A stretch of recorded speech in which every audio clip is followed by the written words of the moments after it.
Hello students, welcome back to the Temperature Physics classes. My NEET series continues, and the last lecture I delivered on one-dimensional motion, and I also did it as PYQs. Last year, previous year, asked questions and expected questions. Today I am delivering a lecture on projectile motion.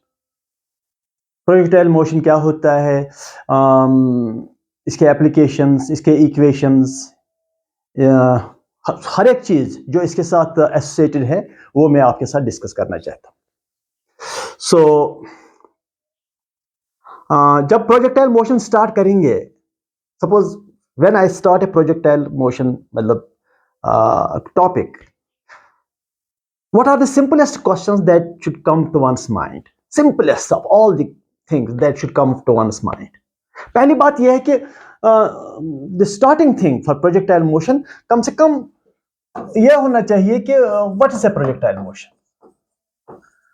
What is projectile motion?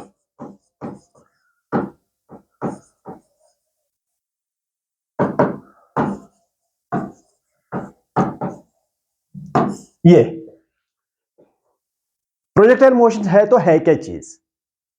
दूसरा ये कि अगर फिर इसके बाद हम ये कह सकते हैं कि the equations which govern projectile motion, कौन सा इक्वेशन हम प्रोजेक्टाइल मोशन में यूज करेंगे, या आप इक्वेशंस कहो या आप रूल्स कहो। Which rules we are going to use in projectile motion, equation कहो या रूल्स कहो। Equations used in describing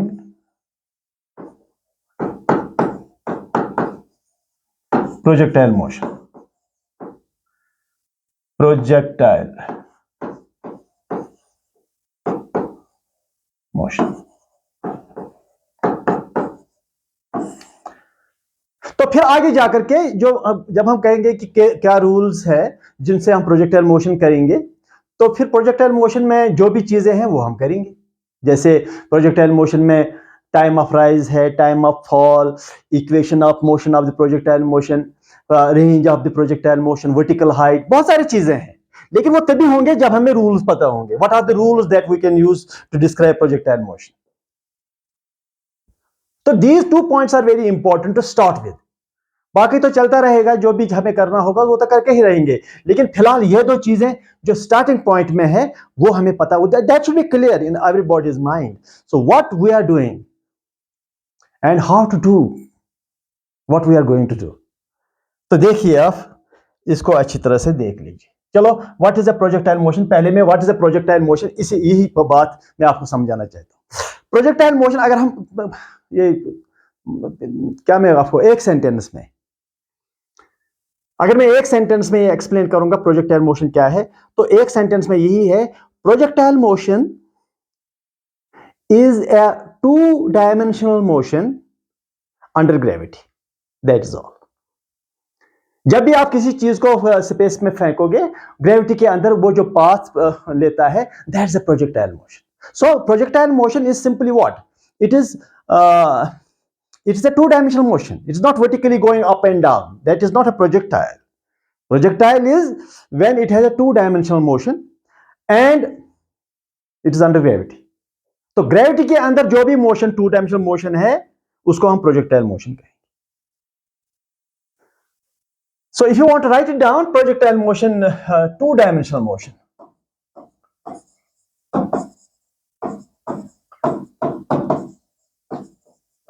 Two-dimensional motion under gravity.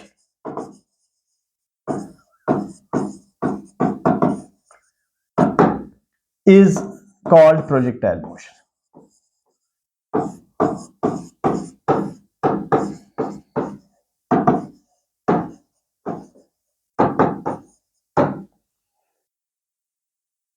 जैसे आपने एक स्टोन थ्रो किया into the space, projectile motion.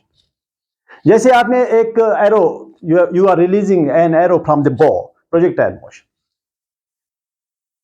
An aircraft moving in space is not projectile motion because there are additional forces. उसमें अंदर के और भी dynamics है। A rocket going into the space is not a projectile motion because there are internal forces, there are other forces apart from gravity. Projectile motion उस चीज को कहा जाएगा जो सिर्फ ग्रेविटी के अंदर है। It should be only under gravity. A bow, sorry, an arrow released from the bow, a stone thrown in the upward direction and it falls down to the ground due to the gravity. तो ये है definition इस चीज का। अब बात यह है कि एक प्रोजेक्टाइल मोशन जब आप लॉन्च करते हैं, एक थ्रो करते हैं प्रोजेक्टाइल मोशन, तो what are the rules? Rules क्या है? What are the rules to describe this projectile motion? Projectile motion में ये है कि भाई देखो, आपने कोई प्रोजेक्टाइल लॉन्च किया, कितना टाइम लगा उसको ऊपर जाने में, नीचे जाने में कितना टाइम लगा, हॉरिजॉन्टल रेंज यहाँ से आगे जाकर कहाँ इसने ग्राउंड को हिट किया, ज्यादा से ज्यादा हाइट कितना है, टाइम ऑफ राइज कितना है, टाइम ऑफ फॉल कितना है, ये सब और भी चीजें हैं। Equation of projectile motion, path जो है प्रोजेक्टाइल का, ये जो पाथ है किस पाथ से ये जा रहा है, उसका इक्वेशन भी, वो भी इसका एक पार्ट है। अच्छा, प्रोजेक्टाइल मोशन करने के लिए कुछ हमें सिंपलीफाइंग एजम्पशंस की जरूरत है। वो सिंपलीफाइंग एजम्पशंस क्या है? What are the simplifying assumptions that we need to describe projectile motion?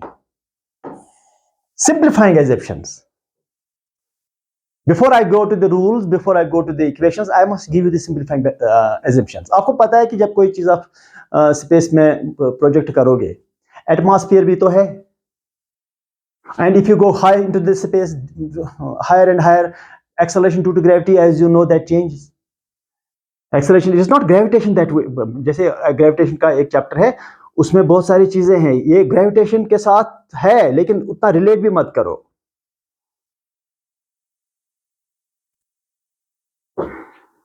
In gravitation, you know the acceleration due to gravity, when you go high into the space, acceleration due to gravity decreases. But here, तो यहां पर acceleration due to gravity अगर 9.88 है, 9.8 we assume it to be, at the top of the Himalayas, it is 9.79. तो यहां से उस हिमालय तक कितना ही चेंज हुआ। तो इसलिए हम ये सिंपलीफाइंग एजम्पशन बनाएंगे कि एक एजम्पशन लेंगे कि acceleration due to gravity remains constant in both magnitude and direction. तो जब हम प्रोजेक्टाइल मोशन को डिस्टर्ब करेंगे तो उसमें हम पॉइंट सेकंड एजम्पशन क्या क्या लिया जाएगा?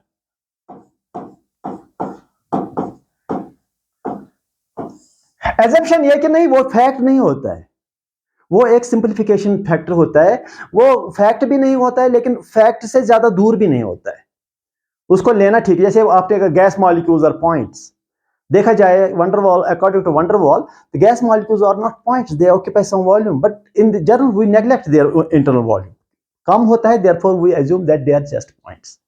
तो जैसे आइडियल गैस इक्वेशन के लिए आप assumptions लेते हैं, तो इसी तरह से assumption जो होता है वो फैक्ट भी तो नहीं होता है, लेकिन फैक्ट से ज्यादा दूर भी नहीं होता है। तो पहली बात यह है कि assumption जो है, acceleration due to gravity जो है G, it is taken to be constant.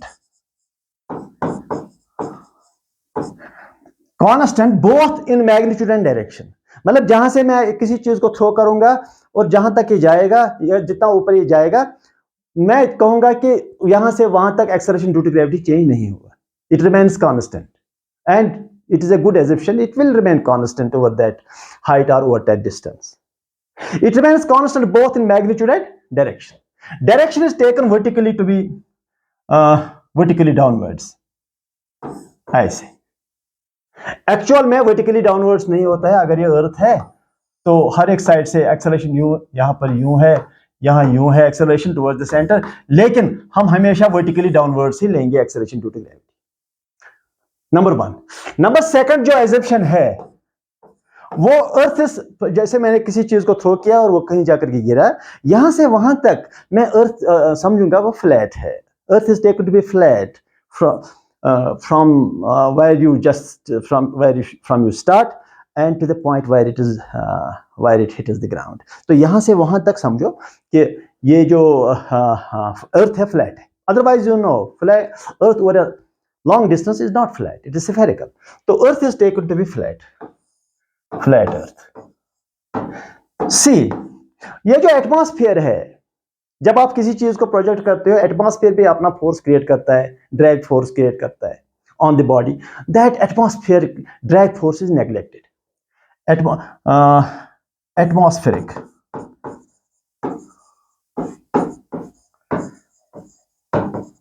Drag force is negligibly small. Negligibly small. यह तीन चीज को लेकर के हम मतलब प्रोजेक्टाइल मोशन को एनालाइज करेंगे. अगर ये तीन चीज हम नहीं लेते हैं तो फिर प्रोजेक्टाइल मोशन कॉम्प्लिकेटेड हो जाएगा, हमें और भी चीजें उसमें फिर लेने पड़ेंगे. चलो, ये दूसरा पॉइंट मैंने आपको क्लियर कर दिया, मैं रिपीट करूंगा. In projectile motion, the acceleration due to gravity is supposed to be constant, both in magnitude and direction, and Earth is taken to be flat over a distance, and also the atmospheric drag force is neglected. तो ये हुई वो एक चीज जो मैं आपको बताना चाहता हूं. अच्छा, third point. Now, what are the equations that we are going to use? Equations that we are going to use are for constant acceleration. For acceleration is constant, that is equal to gj with negative sign, because acceleration due to gravity is taken downwards. और जो equation of motion है वो simple चीज है, वो v is equal to u plus at, because those are the equations are good for constant acceleration. S is equal to ut plus 1 by at square. तो ये दो इक्वेशंस हमें use करने हैं for projectile motion in to dimensions, that is v is equal to u plus at. ये equation आप use करोगे, लेकिन इस इक्वेशन के दो पीसेस होंगे, दो कंपोनेंट्स होंगे. वो होगा, एक कंपोनेंट होगा vx is equal to ux plus axt, और vy होगा, velocity in the y direction of the object will be uy plus ayt.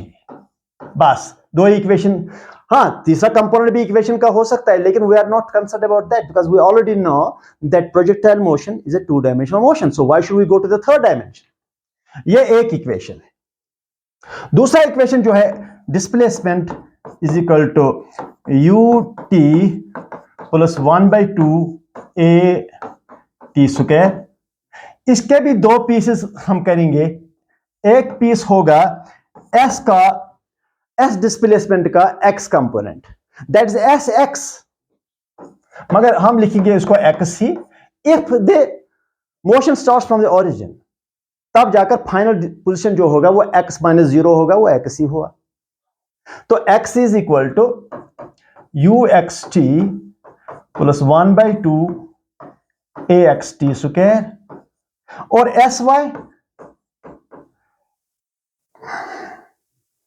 sy that's also written as y if the motion starts from the origin of the coordinate system, and that's equal to uyt plus 1 by 2 ayt square. This is initial x velocity in the x direction, it is initial velocity in the y direction, it is initial velocity in the x direction, it is initial velocity in the y direction, it is acceleration in the x direction, it is acceleration in the y direction. ये सब, और ये सब करने के बाद भी आपको एक चीज का पता है कि ये जो एक्सेलरेशन है प्रोजेक्टाइल मोशन में, वो एक्सेलरेशन है दैट इज माइनस जी जे. इसका मतलब ये है कि ax जो है वो 0 है, because acceleration is in the negative y direction. तो x डायरेक्शन का एक्सेलरेशन 0 है, और y डायरेक्शन का जो एक्सेलरेशन है दैट इज माइनस जी. ये वाला, ये तो y डायरेक्शन में ही है, तो ये चीज भी है. तो ये चीज आपको समझना होगा. That's all. You need only to use these two equations, and I promise you all everything will be done within these two equations. लेकिन इस इक्वेशन के दो पीसेस, इस इक्वेशन के दो pieces. If you allow me, I will substitute ax and reduce these equations, and I will ask you to do all that in those equations. तो अगर चाहो तो यहां पर मैं कुछ करना चाहता हूं आगे जाकर के, लेकिन that can be done later also. So these are the equations or rules that will be used in projectile motion. Why should these rules be so simple? Because acceleration is constant, and you already know which equations are good for constant acceleration. You don't need to use calculus here, because acceleration due to gravity is constant, and for constant acceleration we don't use calculus. Acha. Now let me go to the fourth point. But remember these equations, because these are the only things that we are going to use. ये तो हमें use करना है. Sometimes you call them rules, sometimes you call them equations used for projectile motion. चलिए, let us go to fourth point. Let's go to the fourth point. Point number 4. Point number 4 में यह है कि projectile motion जो है, इसमें what is the time of rise and how much is the time of fall. तो ये चीजें हैं. चलो पहले मैं निकाल रहा हूं time of rise. Time of rise ये मैं निकालना चाहूंगा, लेकिन फिलहाल मैं यहां पर प्रोजेक्टाइल मोशन का फिगर बनाता हूं.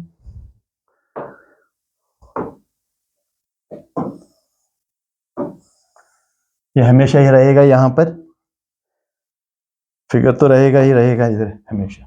तो ये x है, ये y है, और ये प्रोजेक्टाइल है ऐसे. तो ये है इनिशियल वेलोसिटी u, और ये है थीटा, और ये है ux, दैट इज इस u का cos component, that is u cos theta, और ये है uy, इस u का y component, that is u sin theta. अच्छा, पार्टिकल जा रहा है यहां पर भी, और फिर it falls down to the ground. तो अब मुझे क्या निकालना है? मुझे निकालना है इसको how much time it takes from here to the top position, बस. लेकिन टॉप पोजीशन में एक चीज आपको याद रखना चाहिए. टॉप पोजीशन जो होता है, हाईएस्ट पोजीशन, इसमें जो y कंपोनेंट वेलोसिटी का होता है vy, दैट इज 0, और x कंपोनेंट होगा, चलो vx ही समझो, निकालना पड़ेगा. चलो पहले मुझे बताइए ये vx कितना है. लेकिन vy तो 0 है, because particle has stopped going up, it has got the highest position. तो उस वक्त उसका वर्टिकल कंपोनेंट, इस पार्टिकल का जो वेलोसिटी है उसका वर्टिकल कंपोनेंट 0, और it has only horizontal component. What should be horizontal component? That should B, okay, यहां ही लिखूंगा मैं, ux प्लस axt, यहां से जो टाइम लगा, मगर that is equal to ux, क्योंकि ये तो 0 है, ax, because acceleration is downwards like this. तो इस एक्सेलरेशन का ये वाला कंपोनेंट जो है वो तो 0 है. तो इसका मतलब जो x कंपोनेंट जो वेलोसिटी का है all along the projectile, that will remain as ux.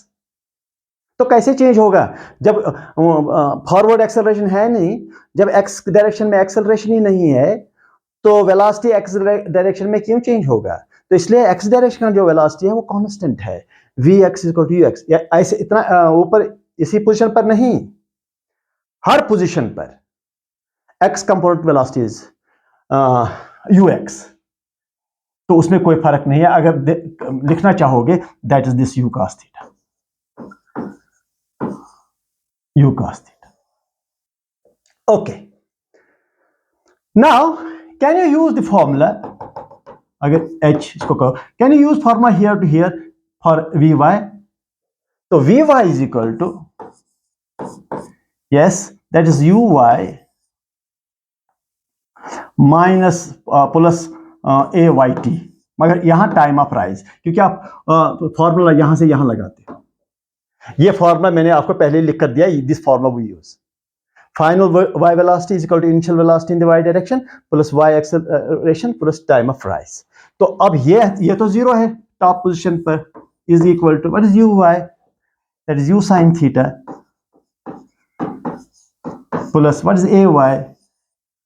शाबाश, ay क्या है? Can you give me the answer? Can you give me the answer? Yes, minus g. ये तो g है, ये वाला ay is equal to minus g. क्योंकि y direction ऊपर है और जी नीचे है, तो ऐसे टाइम ऑफ राइज।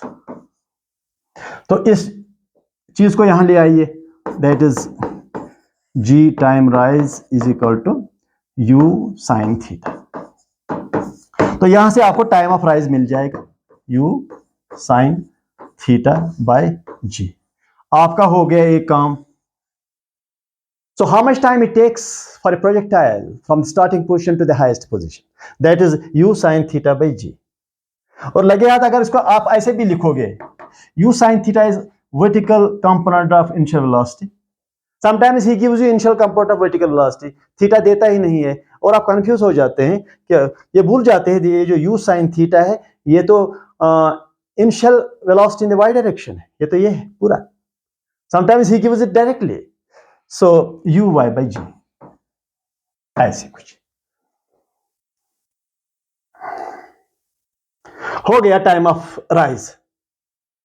अब टाइम ऑफ फॉल जो है ना, अगर याद रखोगे टाइम ऑफ फॉल भी इतना ही है, निकाला जा सकता है। मैं पूरा टाइम ऑफ प्रोजेक्टाइल निकालकर उस टाइम ऑफ प्रोजेक्टाइल से टाइम ऑफ राइज सब्ट्रैक्ट करके मुझे टाइम ऑफ फॉल भी मिलेगा। लेकिन in symmetrical cases where there is atmosphere is neglected, time of rise is equal time of fall.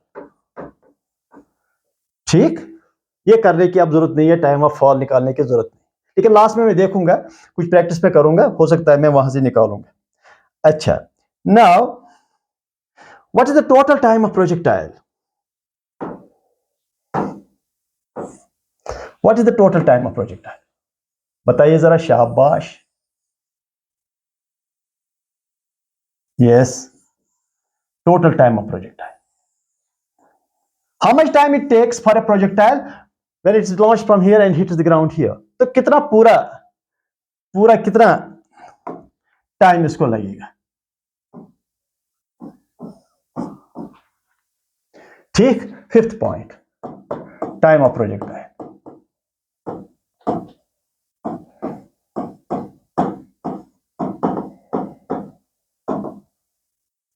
उसमें कोई नहीं है, पूरा T, time of rise plus time of fall is equal to okay, they both are the same, 2 times u sin theta by g। हो गया। लेकिन अब मैं दूसरे तरीके से टाइम ऑफ फ्लाइट निकालूंगा। मुझे बताइए when the object reaches to this point, what is y at the when it hits the ground? y coordinate of the projectile, इसका y coordinate क्या है?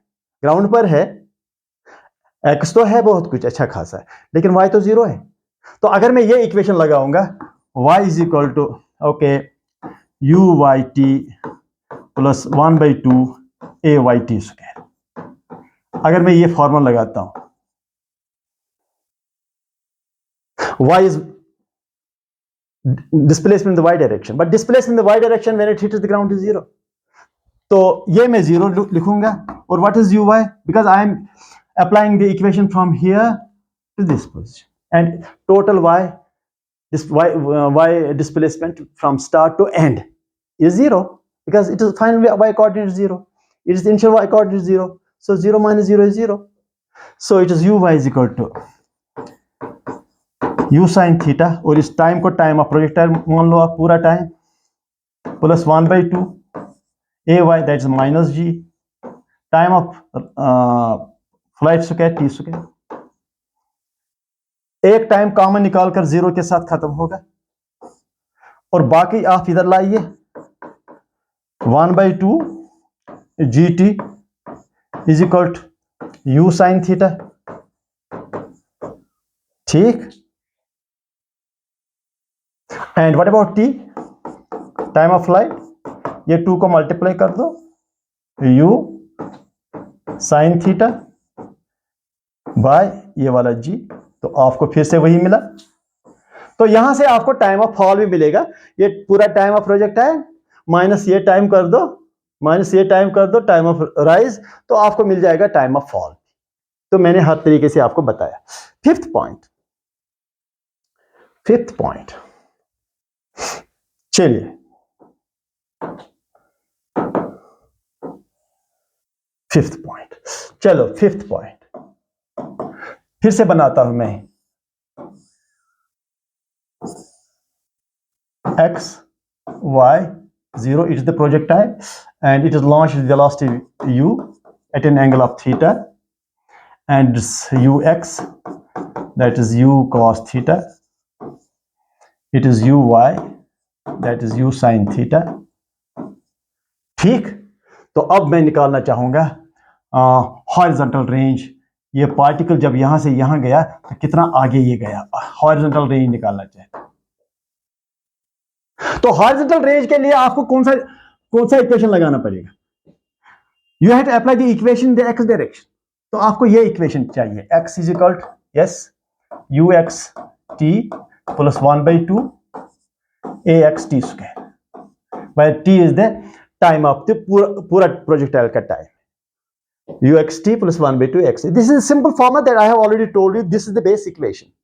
अब projectile motion में you know ये g है और ये हो गया ax, that is 0, और ये हो गया g जो है it is ay is equal to minus g, because acceleration is downward, तो इसलिए horizontal component जो है वो 0 है। तो अब आगे जाइए आप, ये x को लिखो r पूरा, ux को लिखो u cos थीटा, और टाइम ऑफ प्रोजेक्टाइल को t लिखो, और ये प्लस सारा कुछ 0, क्योंकि ax है नहीं। There is no acceleration in the horizontal x direction because acceleration due to gravity is downwards, vertically downwards. Total acceleration in the y direction, negative y direction. तो ये r हो गया। Yes. What about this? That is u cos theta. What about t that you already found? That is 2u sin theta by g. Right? I am substituting this capital T, which we already found. So it is r equal to 2u square, या ऐसे कर दीजिए u square twice sin theta cos theta by g। ठीक, अब कर दीजिए आप r equal to u square, ये twice sin theta cos theta formula के हिसाब से बन जाता है sin of 2 theta by g। हो गया, रेंज निकल गया। This is the horizontal range, u square sin 2 theta by g। Sometimes ये ऐसे भी लिखा जाता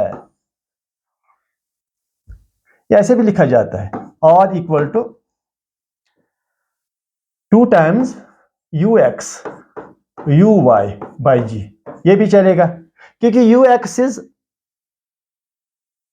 is u sin theta and ux is u cos theta and uy is u sin theta। तो ये u को इस साइन के साथ मिला दो और फिर दूसरे u को cos के साथ मिला दो, आप ux uy भी लिख सकते हो। क्योंकि कभी कभी क्वेश्चन आता है, projectile is launched, it is velocity in the x and it is initial velocity in the x and y direction is suppose 2 and 4। तो आप सोचते हो कि साइन थीटा नहीं दिया है, थीटा नहीं दिया है, वो डायरेक्टली इसी में होता है। If he gives you initial x direction velocity and initial y direction velocity, you are done with it directly. Okay? तो कभी कभी ये कंफ्यूजन हो जाता है बच्चों में। चलिए, तो ये तो हो गया हॉरिजॉन्टल रेंज। ठीक, तो let me go to vertical height. Sixth point.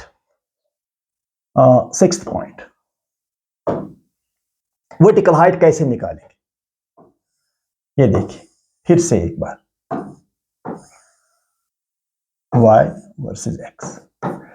तो मुझे ये निकालना है वर्टिकल हाइट, ये u वेलोसिटी से theta ux it is uy and you know what is it ठीक, मुझे वर्टिकल हाइट चाहिए। तो sy या y simply is equal to uyt plus 1/2 ayt square का फॉर्मूला लगाना पड़ेगा, बिकॉज जब वर्टिकल की बात आएगी तो you have to use the y formula जो आपको मैंने पहले बताया, those are the two equations that you have to use anywhere everywhere in projectile motion। तो इस y को h लिखो, मगर तभी लिख सकते हैं h जब टाइम को टाइम ऑफ राइज लिखोगे। तो what is uy? That is u sin theta, time of rise ऐसे ऐसे, क्योंकि हमने यहाँ से यहाँ हाइट निकालना है ये वाला। तो time of rise is u sin theta by g plus 1/2 ay is minus g, time of rise square is u sin theta by g whole square। ठीक, it is h equal to, it is u square sin square theta by g minus 1/2 u square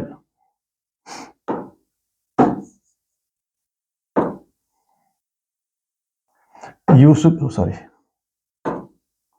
1/2 u square sin square theta by g, क्योंकि यहाँ नीचे g square होगा, वो एक g के साथ ऊपर खत्म कैंसिल होगा। तो ये पूरा 1 है, तो ये 1/2, ये हाफ है, तो ये हाफ ही रहेगा। h is equal to 1 u square sine square theta by 2g, answer. और ये भी अगर हम लिखेंगे u y that is u sin theta, what is u y, u sin theta, ये देखो u sin थीटा उसी का स्क्वायर डिवाइड बाई 2g, ऐसे भी चलेगा। ऑल्दो अगर आपको इनिशियल y वेलोसिटी दिया है तो समझो आपको वर्टिकल हाइट मिला, और ये अगर आप जितना आप सोचोगे उतना ठीक रहेगा। इसका मतलब वर्टिकल हाइट जो है it only depends upon the vertical component of initial velocity. Horizontal velocity कितना भी हो, उससे वर्टिकल हाइट पर कोई असर नहीं पड़ेगा, क्योंकि लास्ट में जब आपने इक्वेशन हासिल किया तो आपको मिला it is u y here, u y means vertical height, ये कितना ऊपर जाएगा वो सिर्फ इस चीज पर डिपेंड करता है कि इनिशियली आपने इसको वाई कंपोनेंट ऑफ वेलोसिटी कितना दिया है।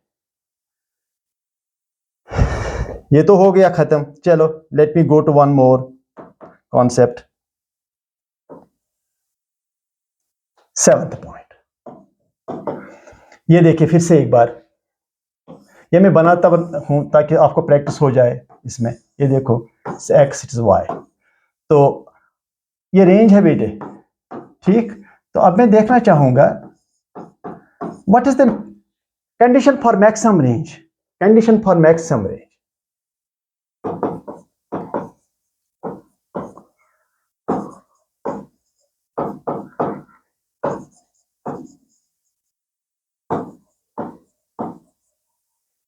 मैक्सिमम रेंज के लिए क्या कंडीशन है, मैक्सिमम रेंज के लिए क्या कंडीशन है आप बता सकते हैं? शायद आपको पता हो। The range is maximum at theta is equal to 45, but let me prove it. मतलब अगर मैं ऐसे चलाऊंगा कोई ऑब्जेक्ट यूं, वो ऊपर तो जाएगा बहुत, लेकिन ज्यादा आगे नहीं जाएगा। आगे वो सबसे ज्यादा जाएगा जब आप थीटा को 45 रखोगे। For the same velocity you are projecting the object at 45 at other angles for the same velocity, अगर velocity same रखोगे आप तो 45 पर ये ज्यादा से ज्यादा आगे जाएगा।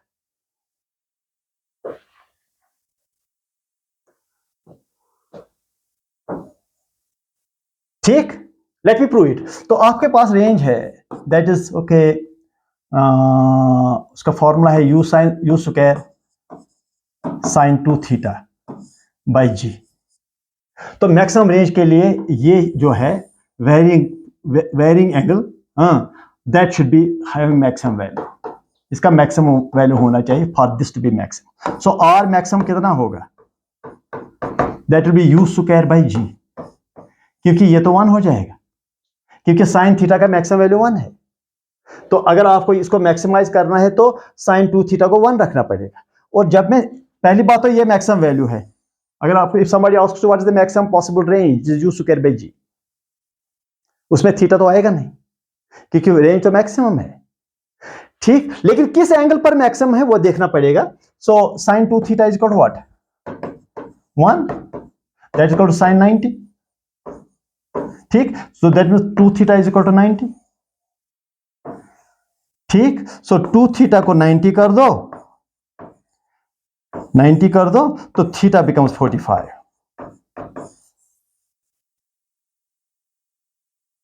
थीटा को 40, थीटा इज 45।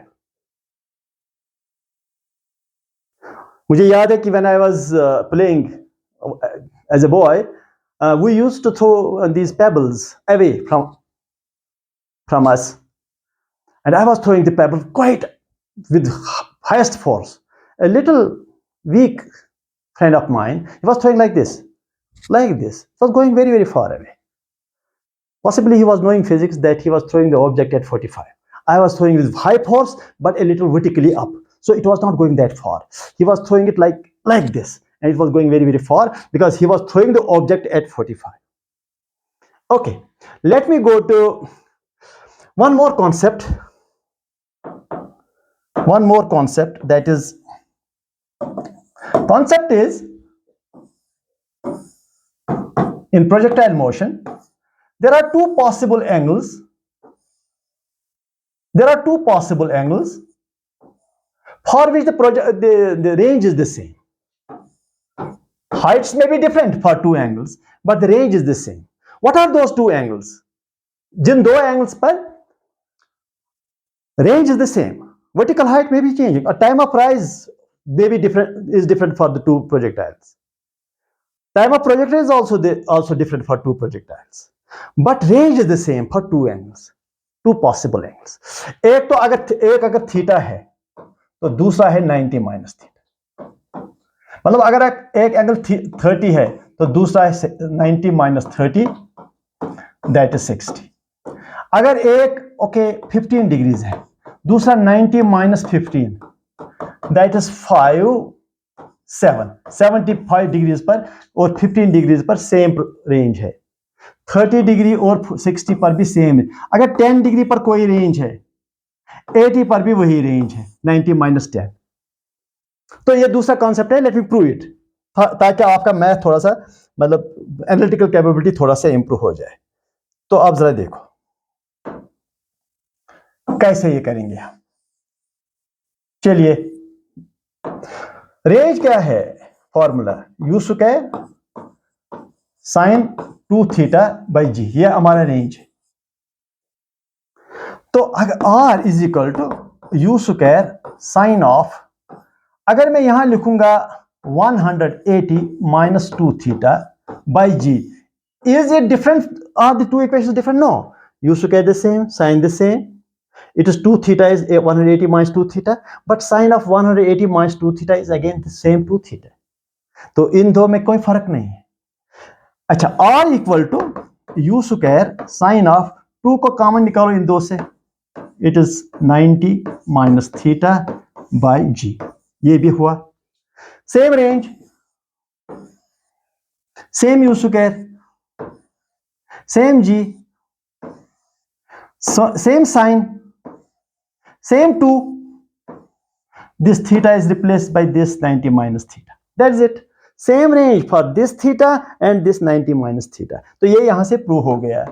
थीटा और 90 माइनस थीटा के लिए सेम रेंज हो गया. पूरा क्लियर कॉन्सेप्ट. लेकिन बी केयरफुल, टाइम्स भी डिफरेंट है और वर्टिकल हाइट्स भी डिफरेंट है. देखो वो मैंने बनाया भी, वर्टिकल हाइट्स मैंने शो किया, they are different.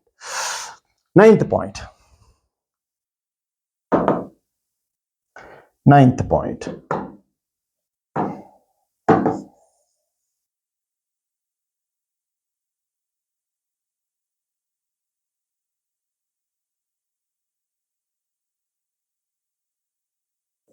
Ninth point. चलिए इसको भी रफ करो. 9th point. ये देखो फिर से मैंने बनाया ये x वर्सेस y. अब जरा देखो, जब मैंने ये प्रोजेक्टाइल यूं लॉन्च किया, तो now velocity of the projectile at different points. Velocity of projectile, velocity कैसे निकालेंगे? यहां प्रोजेक्टाइल को पकड़ लो ऐसे कुछ. Velocity of the projectile is tangential to the path, ऐसे. ये है वेलोसिटी. और इस वेलोसिटी के दो पीसेस होंगे, एक तो हॉरिजॉन्टल पीस होगा, दूसरा वर्टिकल पीस होगा. हॉरिजॉन्टल तो होगा vx और ये होगा vy. और सपोज ये वेलोसिटी जो है ये हॉरिजॉन्टल डायरेक्शन के साथ एंगल थीटा बनाता है, या अल्फा, क्योंकि ये थीटा तो हमेशा हम इस चीज को कहते हैं, तो इसको अल्फा ही कर दो, इसको अल्फा कर दो. ठीक. पहली बात ये जो वी एक्स है इट इज यू एक्स, ये जो वी वाई है this will be different from this u y, मगर ये जो वी एक्स है ये यू एक्स के बराबरी है क्योंकि वो मैंने आपको बताया कि हॉरिजॉन्टल डायरेक्शन में कोई एक्सेलरेशन है नहीं। What is v Y?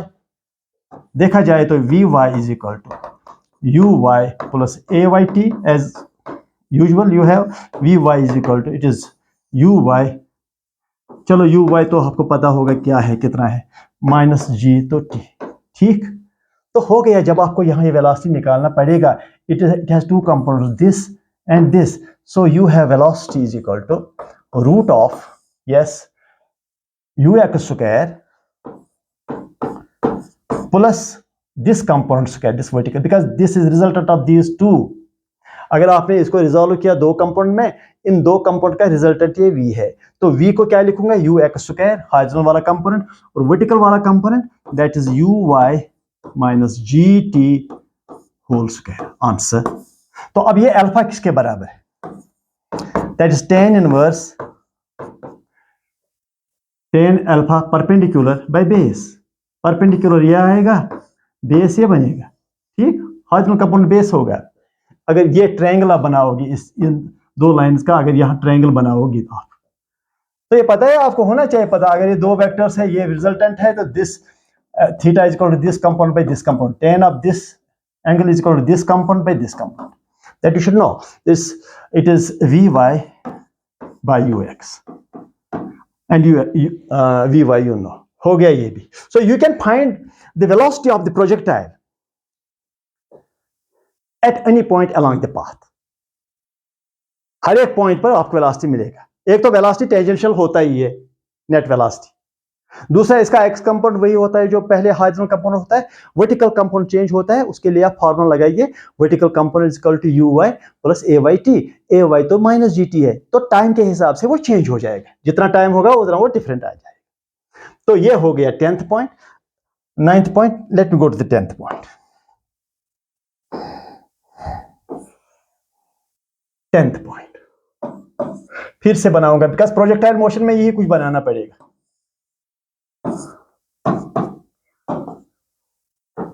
ऐसे कुछ तो वेलोसिटी भी मिला, यहां पर आपको पता है कि वर्टिकल वेलोसिटी जो है यहां पर दैट इज 0 और horizontal velocity is equal to u x that is u cos theta, और ये थीटा है और ये यू है और ये यू एक्स है और ये यू वाई है, इमीडिएटली ये आप कर लीजिएगा।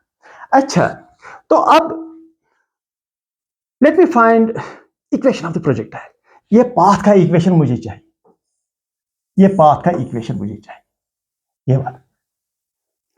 तो मैं लिखूंगा यहां पर इक्वेशन ऑफ द प्रोजेक्टाइल,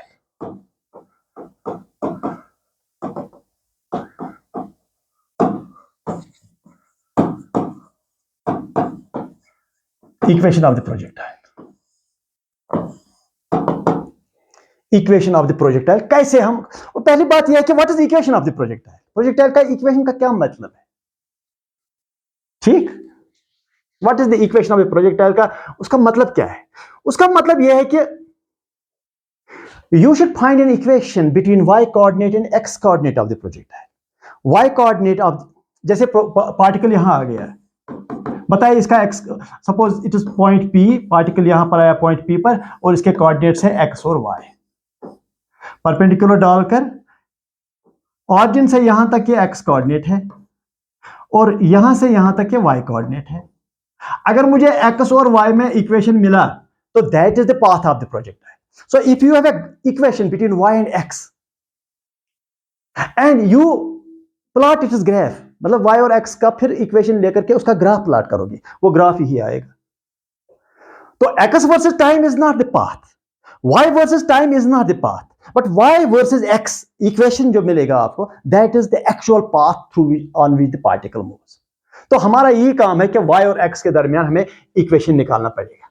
तो हाउ टू डू दैट, ठीक है, यहीं पर पार्टिकल को आपने पकड़ लिया, बताइए इसका x क्या है, बताइए इसका x क्या है, ux t, बस इतना ही, ax तो लिखना नहीं पड़ेगा बिकॉज दैट इज 0, हो गया इक्वेशन नंबर 1।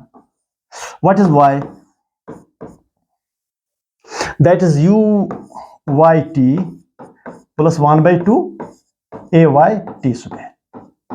यहां तो एनी जनरल टी है, ये टाइम ऑफ राइज नहीं है, ये टाइम ऑफ फॉल नहीं है, it is any instantaneous time because you are catching the particle at an instant, some instant that is here at any time. तो अब ये y जो है इसको मैं लिखूंगा u। चलो अब इनको दोनों को ही चेंज करना पड़ेगा, चलो दोनों को चेंज करते हैं। चलिए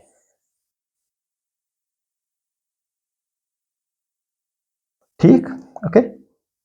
चलो x is equal to u cos theta into time, ये वाला हो गया खत्म, and y is equal to u sine theta into time, चलो -1/2 जी टी स्क्वायर। इसको मैंने -g लिखा तो बन गया, हो गया ये ठीक। अब जाकर के आगे जाकर के मैं थोड़ा सा मैथ करूंगा।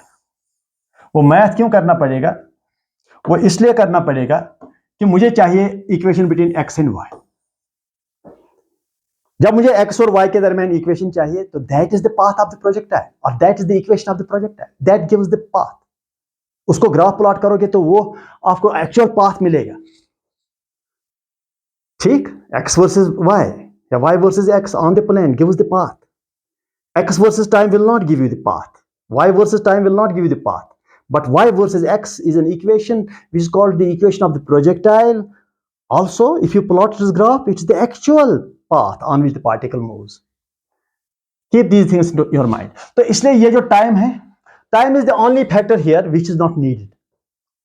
time ही बुरा है यहाँ पर, तो टाइम को यहां से सबस्टिट्यूट करके यहां डाल दो, तो it is y equal to u sine theta, time को ये कर दो, यहां से टाइम को यहां से कर दो, that is x by u cos theta. तो इसको लिखा x by u cos theta -1/2 g t square, that is x square by u square cos square theta, cos square theta.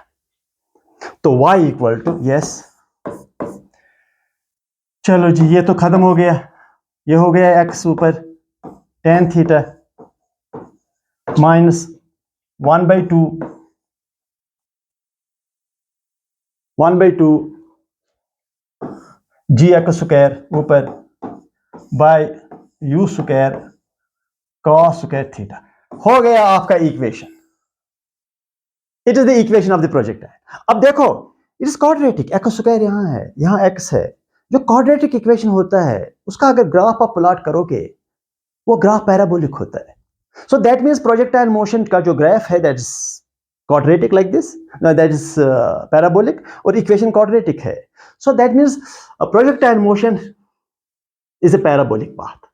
Projectile का जो पाथ है वो पैराबोलिक है। मैं लिखूंगा यहां पर प्रोजेक्टाइल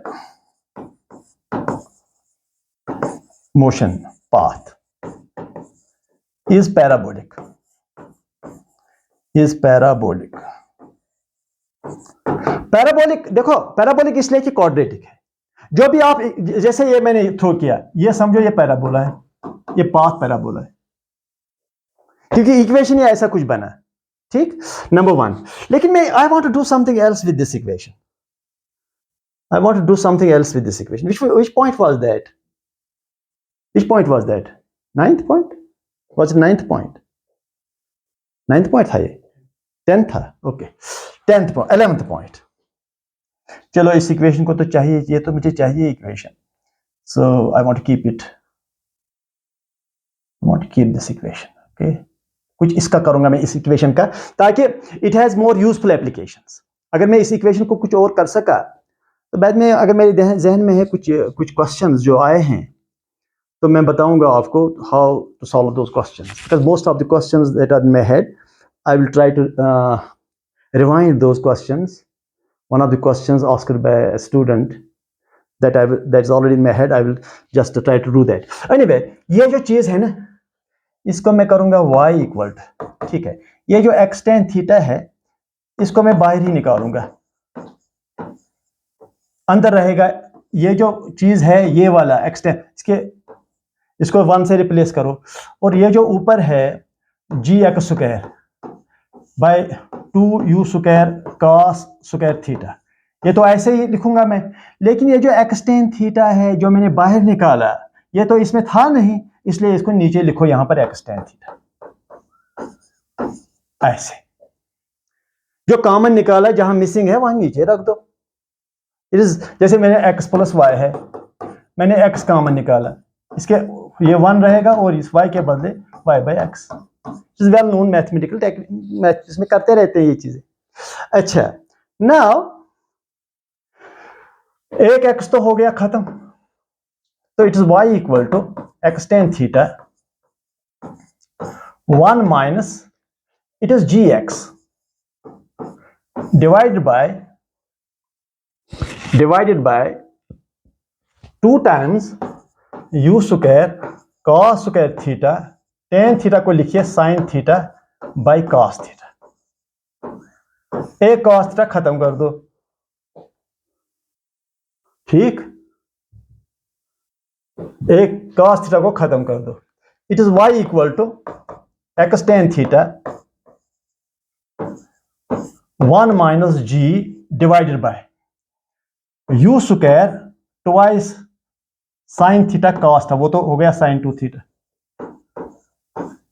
2 ये कॉस थीटा और ये साइन थीटा हो गया sine 2 theta, because you know sine 2 theta is equal 2 times cos theta sine theta.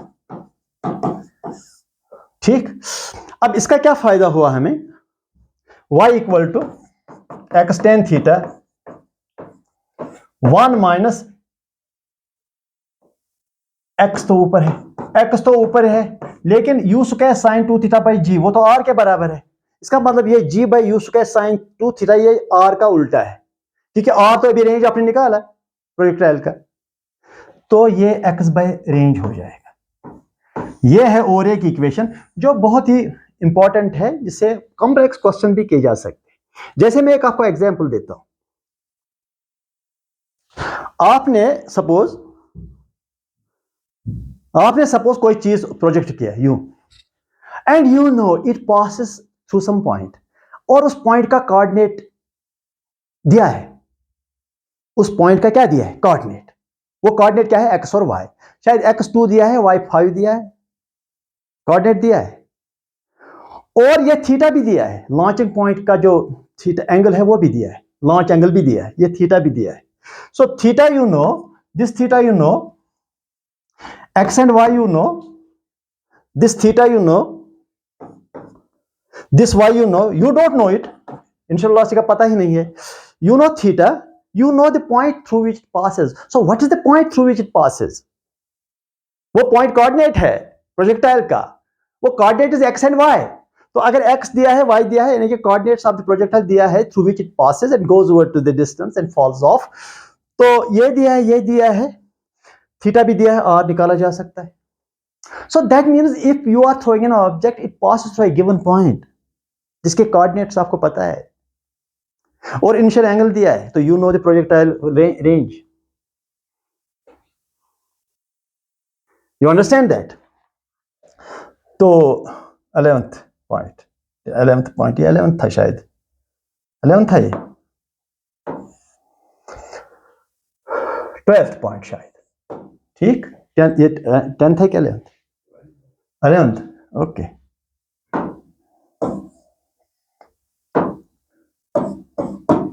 Point, चलो मैं आपको एक चीज समझाता हूं। एक क्वेश्चन किसी ने मुझे दिया है, y is equal to x minus x square. किसी बच्चे ने ये क्वेश्चन मुझसे पूछा, और क्वेश्चन क्या था, find the range of the projectile, find the range of the projectile.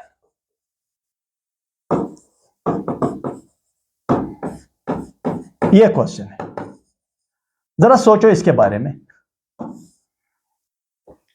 इसके बारे में सोचो आप, कैसे रेंज निकाला जा सकता है। देखो, the moment you want to find range, आपके ध्यान में ये आता है कि इनिशियल वेलोसिटी दिया होना चाहिए और थीटा दिया होना चाहिए, because what comes into your mind quite immediately is that u square sine 2 theta by g. और कहीं और भी चीजें, इनिशियल वर्टिकल वेलोसिटी दिया है, इनिशियल हॉरिजॉन्टल वेलोसिटी दिया है, एक्स कंपोनेंट दिया है इनिशियल वेलोसिटी का, या एक्स का वाई कंपोनेंट दिया है, तो बहुत सारी चीजें आप कर सकते हो बाय द फॉर्मूलाज। लेकिन अगर आपका ये इक्वेशन आया तो आपसे पूछा जाता है व्हाट इज द रेंज, थोड़ा सा कंफ्यूज हो जाते हैं आप, because you must try to understand how to do things differently, not by classical mean, not by conventional ways. सारा हट के भी क्वेश्चन आता है, उसको करने की कोशिश करो, और आप खुद भी चीजों को हट के या चीजों को अपने तरीके से या इनोवेटिव तरीके से करना चाहिए या करने की कोशिश करो। जैसे ये क्वेश्चन है, ये प्रोजेक्टाइल इसका है, समझो हमें रेंज निकालना है। देखना यह है कि जब पार्टिकल अपना रेंज मुकम्मल करता है या अपना रेंज अचीव करता है, उस वक्त इसका वाई कोऑर्डिनेट क्या होता है, 0। मीन्स जब ये कोई भी पार्टिकल अपना रेंज अचीव करेगा, अपना रेंज हासिल करेगा, उस वक्त उसका वाई कोऑर्डिनेट क्या है, उस वक्त उसका वाई कोऑर्डिनेट 0 है। तो मैं ये करूंगा, इसका जो वाई कोऑर्डिनेट वो 0 रखूंगा, और जो वहां से एक्स निकलेगा मुझे, that is the range. So it is x minus x square, that is 0 is equal to x into 1 minus x. X तो 0 है ही इनिशियली, वो तो ये इनिशियल एक्स का 0 है, सो 1 माइनस एक्स, ये पार्ट जो है 0 होगा, तो x is equal to 1 metre is the range. वहां सब किलोमीटर में था, इसलिए वहां रेंज जो था 1 किलोमीटर में वो था आंसर। तो क्वेश्चन बहुत इजी है और आया भी है question. This is what the student told me, that sir this question was asked. तो साथ में ये भी कहने लगा सर वहां कुछ दिया ही नहीं था, ना थीटा दिया था, ना इनिशियल वेलोसिटी दिया था, अब क्या करें यार, उस चीज से हटकर कुछ करो। This is all about the projectile motion. It has many miscellaneous concepts, some other miscellaneous concepts that I will try to do in the second lecture. Also, in the second lecture, I will try to do some PHQs, past year, previous year Oscar questions I will do, and I will also try to do the most expected questions in the projectile motion which are expected there in the exam 2026. Thank you.